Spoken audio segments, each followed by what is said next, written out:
आज शारदीय नवरात्रोत्सवाचा तिसरा दिवस। आज इचलकरंजीतील श्री अंबाबाईची श्री विठ्ठल रूपात तर रेणुका देवीची श्री सरस्वती रूपात पूजा बांधण्यात आली होती। आज नवरात्रोत्सवाच्या तिसऱ्या दिवशी रेणुका मंदिर इचलकरंजी येथे साक्षात रेणुका देवी सरस्वतीच्या रूपामध्ये अवतरलेली आहे। या ब्रह्मदेवानी या पृथ्वीवर मनुष्याची आणि जीवजंतूची निर्मिती केली, पण काही काळाने ब्रह्मदेवानी पाहिले की पृथ्वीवर मनुष्य पक्षी प्राणी सर्व आहेत, पण त्याच्यातून कोणताही आवाज नाही, कोणताही वाणी नाही। अशा प्रकारे पाहिल्यामुळं ते निराश झाले। त्यानंतर त्यांनी प्रभू विष्णूंच्या आज्ञेने आपल्या कमंडलूतील पाणी या पृथ्वीवर शिंपडले। या पृथ्वीवर पृथ्वी कंप पावली आणि त्यातून एक ऊर्जा निर्माण झाली आणि त्या ऊर्जेतून एक स्त्री शक्ती निर्माण झाली।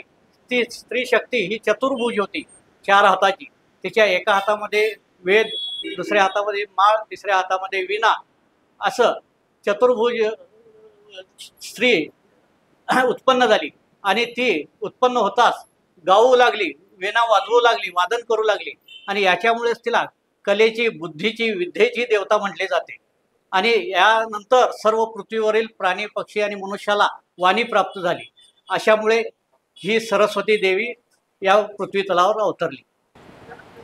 आज नवरात्रातला तिसरा दिवस आहे। श्री अंबाबाईची विठ्ठल रूपात महापूजा टाळ मृदंगाच्या जयघोषात सारे वारकरी आक्रमक करत आहेत। अखंड सनातन धर्मात कोणताही सांगता न देता आषाढी, कार्तिकी, माघी यात्रेला वारकरी त्यांच्या भक्तीचा मेळाच जणू पंढरपुरी येतो। त्यांना आशीर्वाद देण्यासाठी आई अंबा मातेची सालांकृत कमलपुष्प भरजरी वस्त्रामध्ये सर्वांची माऊली असलेली विठ्ठल रूपी महापूजा बांधण्यात आली आहे। श्री सद्गुरुनाथ महाराज की जय।